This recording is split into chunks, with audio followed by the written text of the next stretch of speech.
2024 Inside Blitz NFL. I'm here with Ron from A Sports and Ted from Ted Sobel Sports. How are you gentlemen doing? Are you excited about the new season? Oh, excited. I totally forgot. How many years have we been doing this now? Too many. Yeah, that's it. This Too is many? the third year. This is the third year. Okay, good. Well, the Inside Blitz is blitzing from every angle, and ready for a new football season, guys. I think the interest is there from so many angles that we're almost getting sick of hearing from them. You know, during the off season, it's like everybody's got a story, and a lot of it means nothing. But now it's going to mean something. Finally.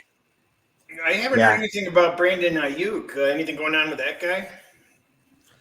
I didn't hear anything today. Yeah. Is he still in the league?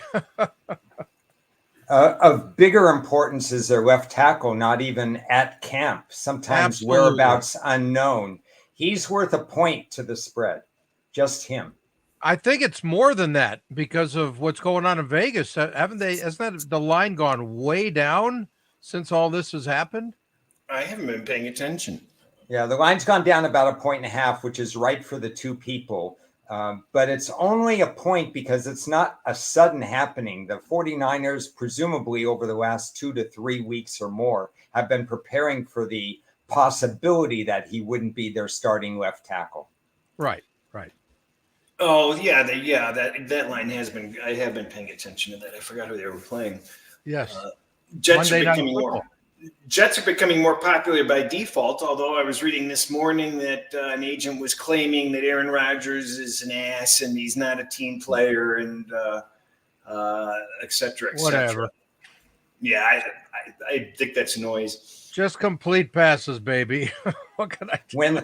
When a team is winning, everything's great in the locker room. When a team is losing, true colors come out. So as handicappers, you pivot. As human beings, you hope for the best. What's going on with Cincinnati? They have a little holdout problem. Yeah, Jamar Chase is sitting around waiting for extra cash. Doesn't have any leverage, though. He's got 2 years left in his rookie deal, guys. Just play, baby. They'll figure out something. But, you know, with the salary cap being affected now by whatever new TV deal, there's going to be so much more money in the pool.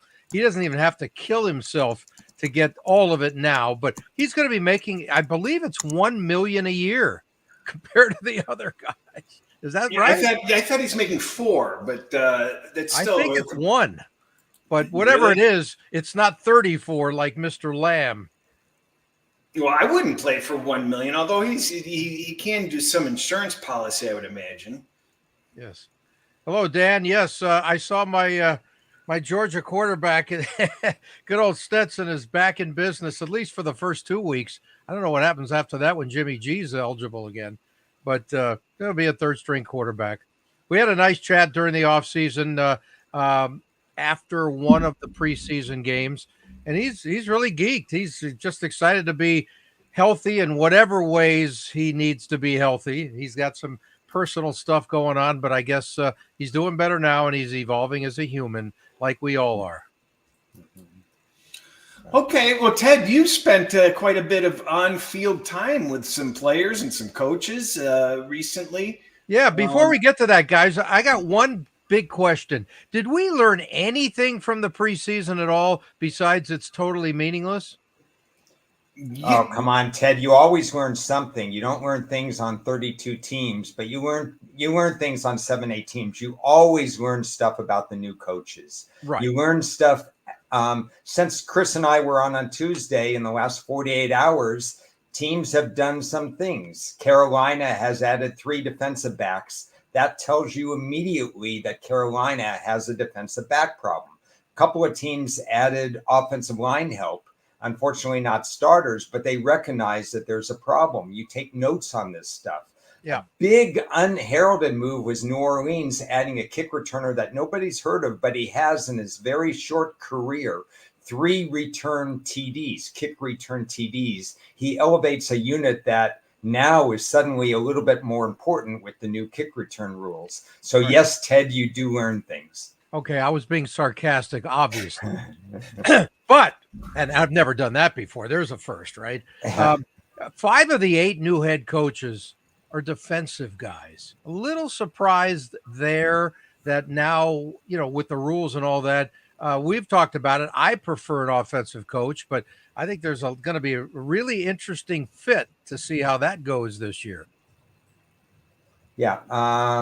Maybe Cris can talk a little bit about it, but obviously the change in Las Vegas was good from a McDaniel to Pira standpoint. What's happening in Houston with their second-year coach is really good. Jared Mayo, is carrying on the defensive stuff from Bill Belichick, at least they hope.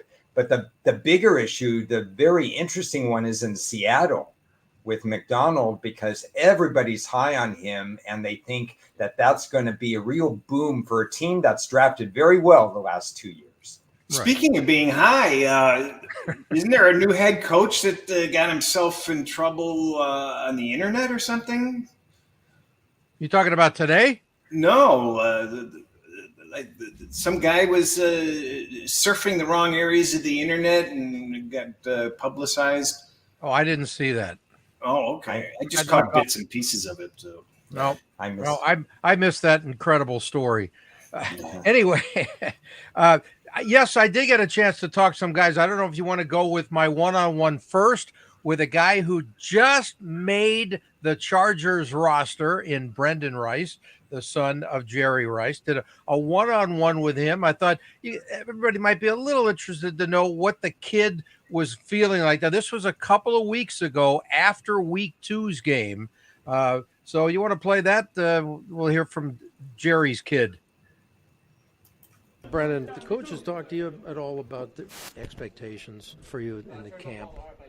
Oh, for sure. They keep telling me that I need to go ahead and just come along a little faster, that it's the game's going to hit me and it's a different speed. And I saw it tonight. Shoot. Yep. On one of my first catches, first attempts at least, I got to come back to the ball a little bit quicker, because that linebacker is going to go ahead and make a break on you pretty fast, and you have to make sure you go ahead and tuck it to the catch. It's always about the speed, though, isn't it? It's like it's because it's so different, isn't it? Oh, it's very different. It's very different.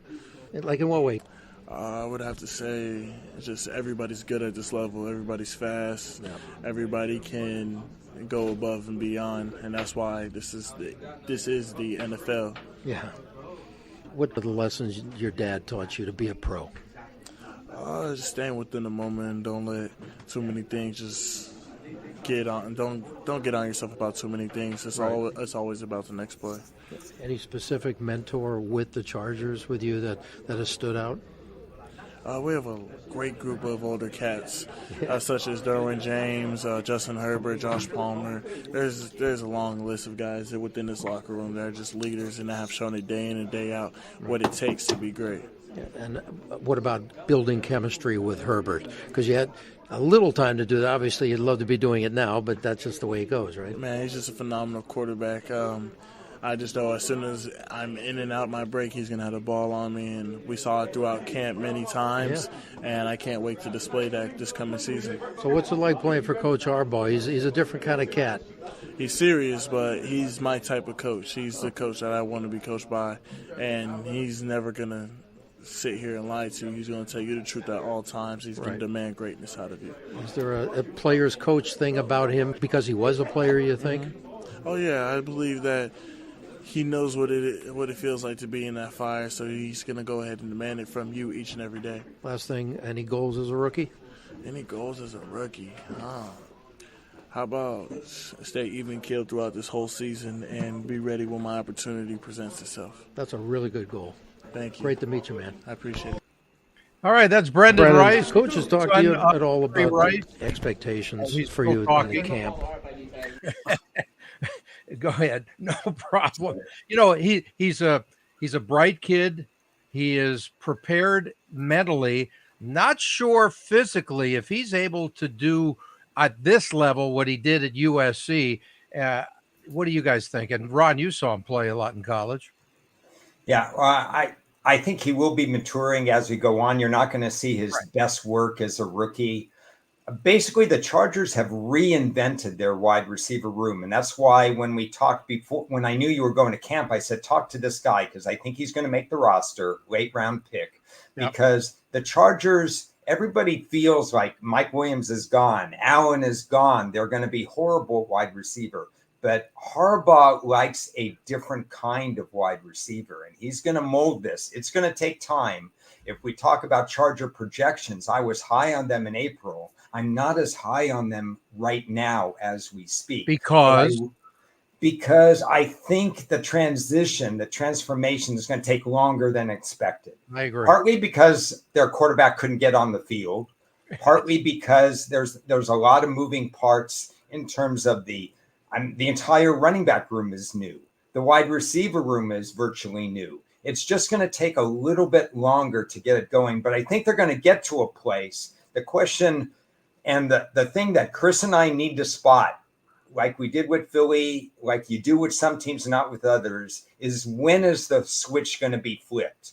That's going to be one of the most important things with the Chargers, for me in particular. When can I say they are going to turn the corner? Am I going to be ahead of the curve? Because I do think the kind of receivers he has now with McConkey, with Rice, and with others, Josh Palmer, it's going to be made to his liking. He's going to do the things, the nuance, the little things that a Harbaugh offense needs to do.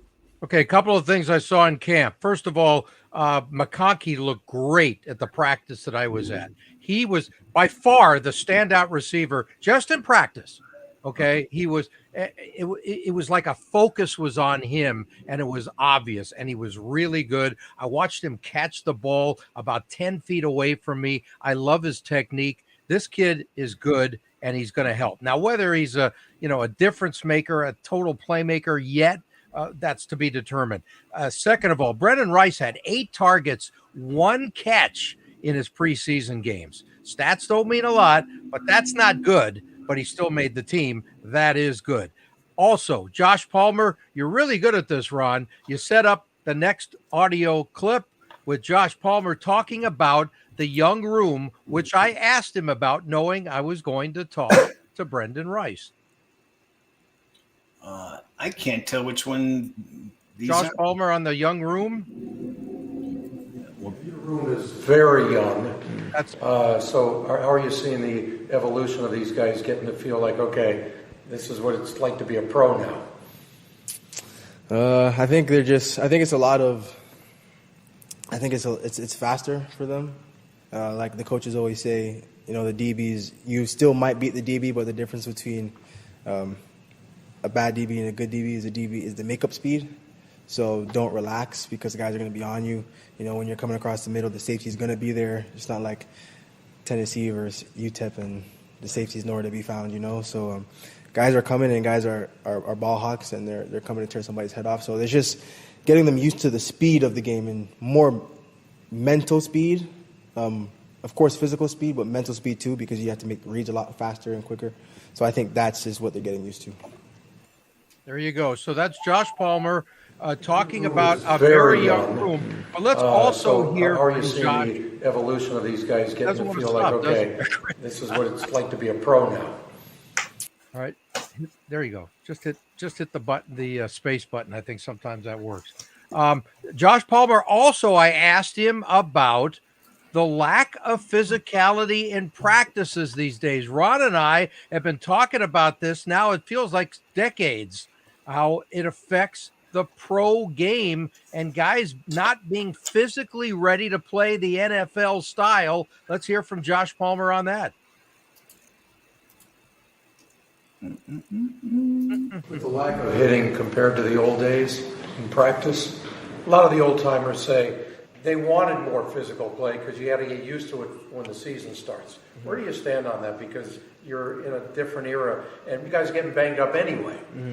I think you only need to get hit one time to know what it feels like and to be ready for it for the rest of the season. I know we got 17 weeks to get hit, and if we couldn't take a hit, then we're playing the wrong sport. So I feel like I don't know. I don't really read in too much about the old days where guys tackling in practice and stuff like that. It's a long season. And like I said, if you can't take a hit, then you play basketball. All right, that's the end of that one. What do you think, Ron? I think in the schoolyard, street yard basketball games I played, hitting was tougher than in football because you had no pads. So I'm going to disagree with that. You mentioned something, Ted, about the fact that Rice, for example, caught 1 of 8 targets. Right. I think the Chargers addressed that. They signed, I think it was Tyler Heineke. Yeah, Taylor Heineke. Yeah, Taylor Heineke. Easton Stick doesn't belong in the NFL. He's proved that, unfortunately, in the last 3 years or so. And Heineke has a lot of starts. This is a backup they needed, and I think part of the reason why he caught 1 of 8 is because maybe 3 of them were catchable. Okay, well, maybe, but he wasn't catching the ball well. At least what I saw in the 1 day of practice. By the way, the guy who leads that team in not catching the ball well is Quentin Johnson. Yeah, and he dropped 2 again in practice when I was there. And they keep saying, oh, it's just a thing. I don't think it's a thing. I think it's an issue. I don't care how fast he is. Well, McConkey, his only problem in college was availability. He kept getting hurt because he is a precise route runner.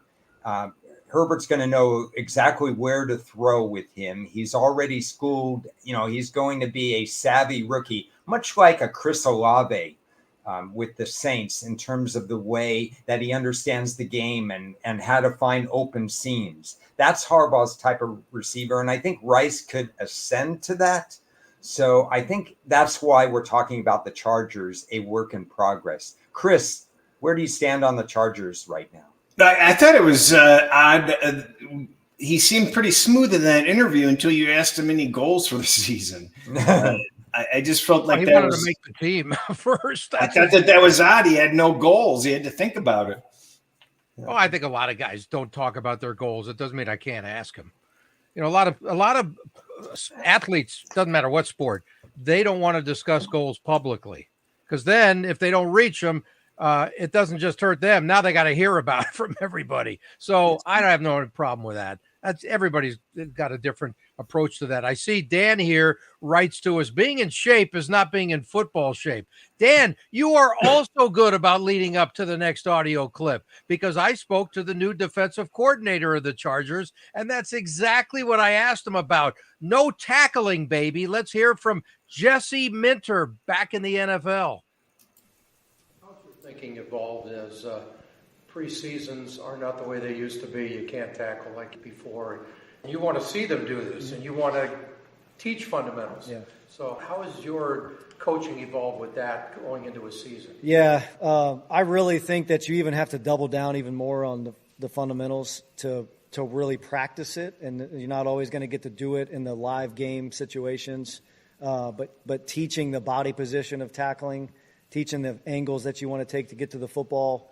I believe we spend a ton of time on that, and I hope it's an advantage for us. I hope it's something that separates us from other teams in the league. And so it's just, to me, it's here's kind of the rules, so to speak, or here's how it is. We still got to find the most advantageous way to get good at football, to get good at the fundamentals so that in the games we're ready. And I think that's just kind of how we've tried to attack it. But yeah, you're not going out there and tackling every day. And so it's focusing on those things and showing them clips of, okay, this is your body position here, and this is what this needs to look like in the game. So trying to really just be great teachers in that regard and have those guys ready to play on the game day. Back in the league with a bunch of new faces, is there anything that stands out at all that is like a huge, your expectations for this is like, wow, that's not what I thought, good, bad, or indifferent? I think just getting used to the number of players. Right now it's we have 90, but last year in camp we had I think you have 110 or whatever it is, and in the season you have 120 something guys, and so managing the reps and taking care of the guys that need to get certain amount of reps, need to get certain amount of work, versus guys that can just play, the 20-year-old college guy that's like, put me in there for as long as you need me. So I just think managing the the pros and the guys that are need work, but also need to be really healthy and fresh for the games. So just try. I think just getting back into thinking about that a lot, trying to manage that, trying to put them in the best position to be their best on game day and not on a Wednesday. So that's definitely something that's been a focus. That's, one thing is really special about this. You can ask 100 coordinators questions about anything, and a lot of them will just go through the BS, just get it over with. And Jesse Minter, it's the first time I've ever dealt with him, and he was thoughtful and he was honest, and you could just see in his face he wanted to answer those questions, and I appreciate the hell out of that, guys. You know what? It reminds me of watching Dan Campbell. There's a video of him speaking to his team, and it's the middle of summer, or it's very, it's late summer or whatever. It's just very early in the process, and he's pleading with his team, and he's saying, "You have to trust me. You have to work hard now. You have to be ready to go game one. We are going to have the advantage on the other teams because it takes them 3, 4, 5 weeks to get into, football shape, so to speak, where they're used to taking the hits. I want you used to taking the hits now. I want you toughened up before the season starts. We don't use the early weeks to toughen up. We are tough by the time it starts." And I just hear a big difference in philosophy there. Well, that's a good point, except that Dan Campbell is only allowed to go by the rules, and the rules are different. You can't tackle in practice the way you used to. They don't have two-a-days anymore. I mean, there's just, a ton of that kind of stuff. So talk is cheap in that department, and you're not going to play your starters in the preseason. Are they going to be ready? I didn't follow it that closely. How much did Dan Campbell do differently than other coaches as far as using starters in the preseason? Not as much as he used to do. He actually scaled back on it. But I think the reason he scaled back on it is because this year he knows his team. Year 1, year 2, year 3, and Cris could speak to that. He was molding his team. He didn't have a finished product. They didn't have the drafts that they had. He didn't know who the best players were. Yeah. He knows now, and he didn't have to worry about that as much. And that's part of the evolution of a coaching cycle, if you allow your coach to be there 3 years, which is hard in these days. But I do like the coaches, even in Jacksonville, they played Trevor Lawrence week 3. You got to buy after week 3 after all anyway, and he's only going to play a quarter and a half. I don't understand why more coaches, because there's 2 weeks before the next game, are not playing starters for cohesion purposes in week 3. Yeah, there's no doubt in my mind you're going to see some teams we're expecting to perform better, and they'll be a little bit out of sorts, especially in the first halves of games. It's definitely an angle I want to be looking at next week. Right. All right, let's talk about the new kickoff rule, guys. We get to the point now where it's as goofy as hell. I think Cris is trying out for some team to be the next pooch kicker. What was that look? Are you excited about that? He's tired of the kickoff talk. Well, sorry, but we haven't seen the real stuff yet.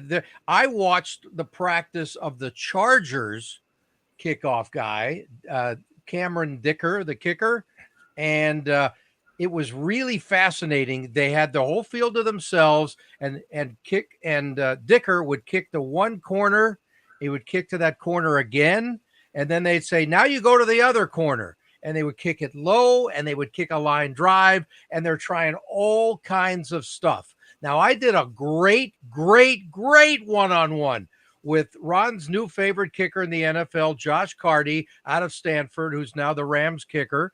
And unfortunately, I had technical problems, and I can't air it, and I am really, really pissed. But I could tell you one thing. He used the term or the word weird a few times when we talked about the new kickoff rule and how he's trying to figure it out. Okay, so we do have sound from Mr. Dicker of the Chargers, a little Q&A about a little over a minute here on how he's dealing with it, and I think he was great handling the questions. Go for it.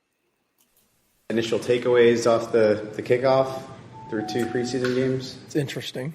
It's been fun to see. I mean, you're getting a lot more returns than normal. I'm going to be interested to see what it's like during the season. I don't think everybody's showing their true cards yet, so yeah, who knows? Getting in the mix a little bit more tackling wise. Get in the mix a little bit more, staying ready. And first one was a fun one, and now just knowing I need to go fill some holes when they open up. Are you guys hiding anything still? No, I mean, I hit one of my kickoffs that I think we're going to be doing during the season at times this last week. And so just kind of building off that and continuing that. And then I think scheme-wise, everybody is going to change stuff once the season comes so that it's all new for everybody. Have you had any different type of preparation for this kickoff, whether it be like tackling or anything of that sort? No, just trying to hit low balls that hopefully make guys make mistakes and, just see what happens. Fooling around, tinkering, have you been doing? That's what most of it is. Most of it's fooling around. Game day, most of it's fooling around. You go out there and you're like, left, okay. We'll hit a ball left and try to do it anyway. Hit a super low ball, try to just make it strange and super hard for returners. There you go. So that's Cameron Dicker, the kicker of the Chargers. Great attitude about it. Real leader on special teams, which he should be. But Cris, I know you're tired of talking about the kickoff rules, but that's the first thing we're going to see on Thursday night. What can I say? Well, it is going to be interesting to see it for real. That's the point. And we'll be able to judge a lot more at that point. But all the speculation and predictions, they seem quite obvious to expect the unexpected, quite frankly. I was fascinated, Ron, on how many times they did not kick inside that new zone, and they just said, forget about it. You can have it at the 30. Now, I've talked to a couple of guys in the league who said this rule can change, and it can change fast, and don't be surprised if there aren't that many kickoffs if they move it to the 35, and that changes everybody's thoughts on kickoffs. Yeah, well, I got a million thoughts on this. First of all, we've always talked about it from the kick returner standpoint, but the fact, and you are on, to quote Animal House, double secret probation for not having the Cardi tape ready. Oh, I am so pissed. You have no idea. Because, the Rams need him. They need special teams improvement to begin with. But from the perspective of the kicker, the idea of kicking from one side to the other side and keep practicing and keep doing it, we have to look at it from the perspective of the kicker, because the idea is to make the returner not be moving forward when he catches the ball, but to be moving sideways so that he lacks momentum and so that there's a reset to allow the defense to get going. There's a lot of nuances to this. And then finally, as we talked about a couple of days ago, teams that it's going to change during the third and fourth quarter. If you're up 14, you're going to kick it out of the end zone. Right. There's no point in flipping the field and changing momentum right away. Give up the 30-yard line. If you're up by 4 with 36 seconds to go, you're going to kick it out of the end zone. So that's not going to change. They probably should have just moved the kickoff back to the 20. They say it's player safety, and maybe that's true, but then there are other things going on in the game that indicate they're not that interested. This is a lot about what the lawyers say. I mean, they don't want collisions. They want softer collisions. The way the lines are set up on the kickoff, they're closer, so they can't be like running into each other from a mile away. And it's just pretty obvious that it's all about safety. That's coming, Dan. You know it's coming. What's that? It says, I'm ready for, this is a Ron tweet when I talk about special teams.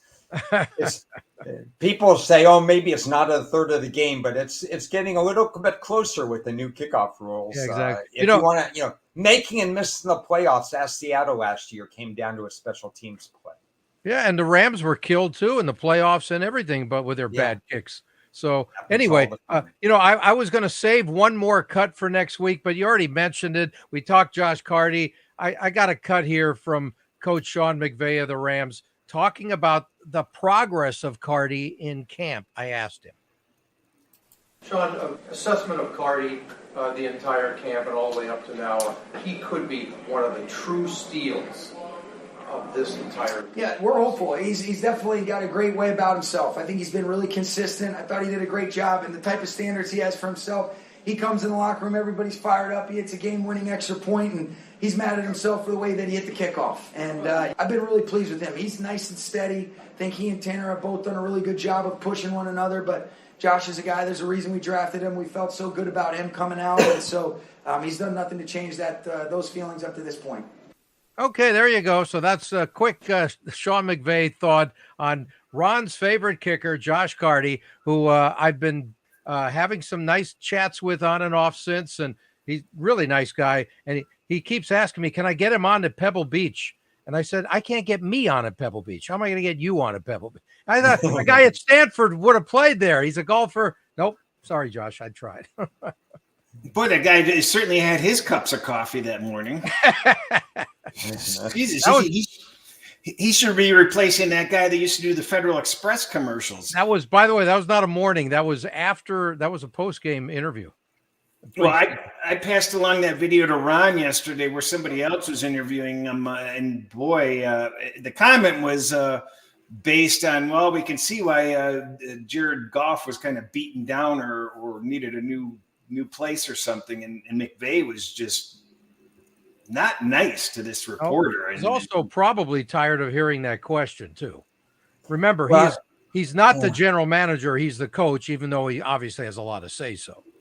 But speaking of roster moves, they practically gave away their starting linebacker, Ernest Jones, to Tennessee. And I wouldn't necessarily sweep on Tennessee. They added Ladarius Sneed, the best cover from Kansas City. Kansas City knew there was going to be a contract issue with him. He's one of the better corners in the NFL, not just with Kansas City. And Tennessee needed a corner in the worst way. And now they add a starting linebacker.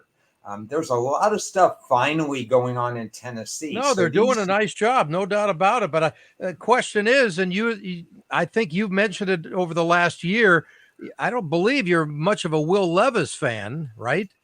I'm not much of a Will Levis fan, but I've been quietly watching the defensive coordinator who promised tighter pass defense for Tennessee, which would be a welcome change. Okay. And it happened.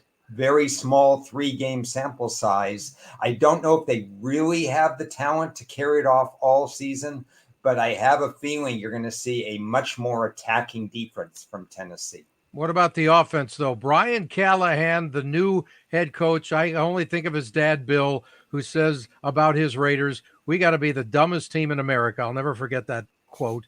It's one of the all-time he's the offensive line coach for his son. Yeah. Right. Yeah. And he's going to open up more running holes. I know that Henry's not there anymore, but the guy knows offensive line play. No doubt about that. But let's face it. I mean, they're in rebuild mode. And if they can even be close to 500 this year, they'll probably be happy.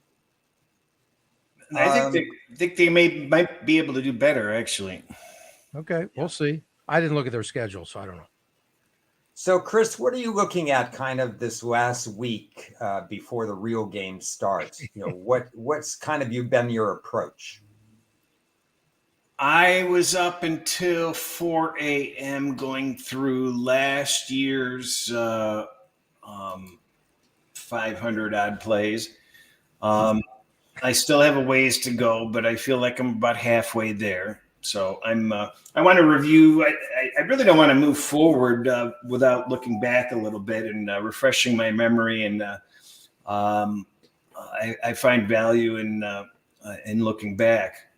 So I'm doing that. I'm feeling no pressure at all to rush things or anything. I found when I came in unprepared back in the day when I took my summer vacations that I actually fared better than when I was very much prepared last year. So I'm not rushing anything. I'm relaxing. I'm not feeling stressed out that I got to hurry up and do anything except make it to 10 o'clock to this 10 o'clock start time for somebody.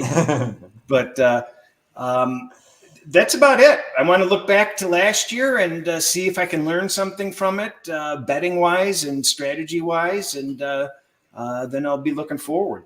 By the way, for our viewers, this is a one-time thing. We're planning on doing it at 12 noon Pacific time every Thursday, not 10 a.m. It's just because I have a doctor's appointment today. So we'll do it at noon until Cris has an excuse not to, and then we'll figure that out whatever week that is. Right, Cris?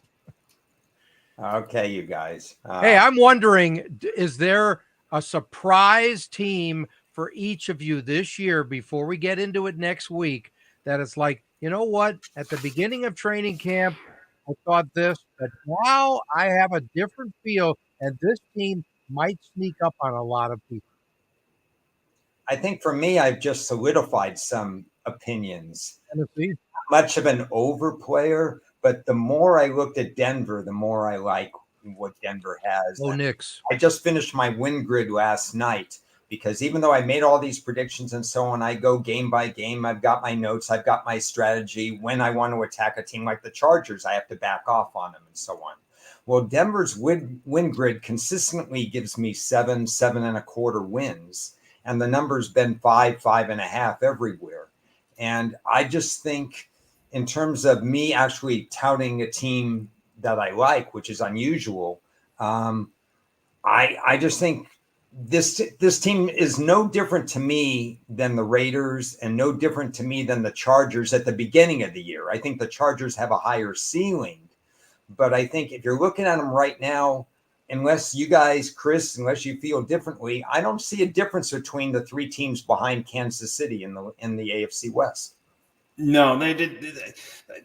To answer the pit boss's question, you're basically going through and looking at different points of the season for different teams, not just by week. But you're going deep into the season and making notes of what to look for after week 8 or after the bye or before bye, making notations of, revenge situations or, just look aheads and previous team histories versus, this situation, et cetera, et cetera. It's not a matter of, for me, I know it's not a matter of looking ahead to week 2, 3, or 4. I take what I'm doing kind of more week by week, but with in the back of my mind, knowing that I'm going to be looking at all those weekly situations. Do you have a surprise team though on the tip of your tongue there at all, Cris? No, I think the more valuable way to answer that question is that we discussed that on Tuesday a little bit. I believe that there's really only 3 or 4 teams that we absolutely know what they are. I think there's an unusually high percentage of teams that have variance to them possible. And that's making me want to just sit back and relax and say, listen, I'm not going to listen to the noise. I want to see what happens on the field here, because when you look at about 28, 29 of these teams, there are a wide range of results that can happen with them. So, that's where my head is on this. So a lot of things are not going to surprise me at all. I'm prepared for them this year. Right. And by the way, I totally agree with Ron on the Chargers situation, except for one thing we didn't mention. They are 2 games better at least because Brandon Staley's not there anymore. I don't care if Ron is the head coach. It's true. You do care. I would be 1 game better than him. At least 1 game, 1.5, I would make that. So I'm going to read you my last comment on my Chargers preview. You set me up on this one. Okay, no problem. It's about time. The $6 million question. How much is the coaching upgrade worth, and when is the entry point to back them? $6 million. That's what it's about.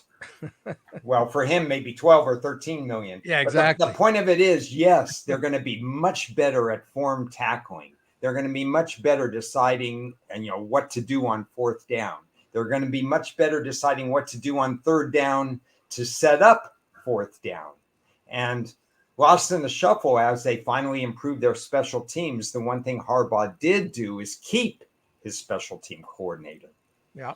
Well, and Harbaugh's not going to be the type of guy that wants his team getting into a shootout like they had against the Lions, and he's going to be ball control. He wants to control that line of scrimmage on both sides, and he's going to build from the inside out. Yeah, that old line's got to do their job for the Chargers. They got Greg Roman now, and I'm not sure how I feel about that at all, how he fits, but obviously that's Jim Harbaugh's pick for his OC. It fits with him. It may not fit with somebody else. It just fits with him because he shares the same philosophy. Yeah. So that's going to be interesting to watch all year long. Well, we did a lot of Chargers talk. They play at home against the Raiders in week 1. I'm hoping to be there, and who knows, maybe I'll get something good for you for the following week. But we still got more to talk about next Thursday. Well, what I like, what we did today, obviously there are no games to discuss. And next week we're going to go heavy because it's a Thursday show and there's Thursday night football. Yep. That's great lead-in and sound bites. And Ted, you got tremendous access to these players because it was training camp and the coaches. I don't know how much access you'll get during the season when they're going to be more tight-lipped. But I like the fact that what we do here is we give a little glimpse of what's going on in training camp and what's going on with the players, and they're more free to talk. Yeah, well, my situation is different this year. We'll see how many games I actually attend, and if I do, I will try to get reaction, at least post-game reaction. I should have pretty good access to these guys. So, and I go to practice every once in a while. I love the new Chargers training camp. It is incredible, to be honest with you. They did a hell of a job there, so kudos to them. But bottom line is, though, we got 2 teams in L.A., and I can pick and choose when I want to go. So we'll see how that goes. I think Bo Nix is going to have a good advantage for stats just because he's going to be in position to be, come from behind garbage time situations more often than not. What do you think? Yeah, Brian? probably. Yeah, I don't think he will reach 4K, but we'll find out. I just think that's a lot. They're going to use the pass to do different things. And the one thing I don't like, but this is kind of a Peyton thing other than when he had I can't remember his name offhand, but he had one good tight end, Jimmy Graham. He had at New Orleans. Yeah. But other than that, Peyton has recently devalued tight end play, and I wish he would bring that back a little bit because Nix is an accurate quarterback with 60 starts under his belt. He could throw to these bigger targets like tight ends. I'd rather see him use that for 3rd and short. Right. And next week, I want to talk a little bit more about the rookie starting quarterbacks. I think we have 3 of them now in the league with Caleb Williams, Jaden Daniels, and Bo Nix. And the talk is obvious that Bo Nix is the most pro-ready for game 1. Now, how that turns out, we'll find out in the next several years. That's all I can say. Yeah, that would be a good topic, not only for next week, but every once in a while to bring it back, how these guys are doing. Yep. Because that's part of handicapping is to assess whether or not they're ready for the big stage. Absolutely. Well, guys, I'm ready for the big stage next week. Thursday night football, baby. It counts. Let's do it. Well, enjoy your dentist appointment. Doctor, but who cares? I wish it was Thanks. I don't know which one. Thanks for joining, everybody. We'll be back Tuesday with Ron and I, and Thursday with the 3 of us. You got it. At noon on Thursdays. Yeah, noon. See you next week. See you guys. Have fun.